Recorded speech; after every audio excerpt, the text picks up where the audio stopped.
Wees altyd deurbly, bid sonder ophou, wees in alles dankbaar, want dit is die wil van God in Christus Jesus oor julle. 1 Tessalonisense 5 vers 16 tot 18. Hierdie woorde is nie net 'n voorstel vir wanneer die lewe maklik is nie. Dit is God se plan vir 'n lewe van oorwinning. Om sonder ophou te bid is om 'n aanhoudende verhouding met God te hê.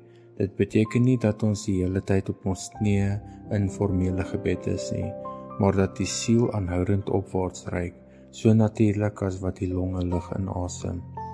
Gebed is die asem van die siel, die geheim van geestelike krag.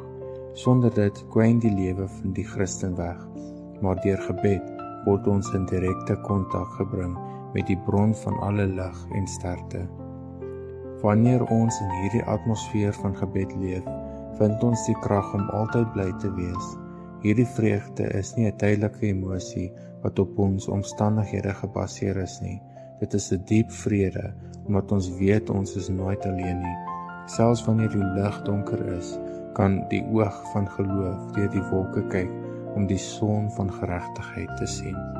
Om in alles dankbaar te wees, is die natuurlike gevolg van hierdie kontak met God. Ons voel dalk nie dankbaar vir die beproewing self nie, maar ons kan dankbaar wees vir die hand wat ons daardeur ondersteun.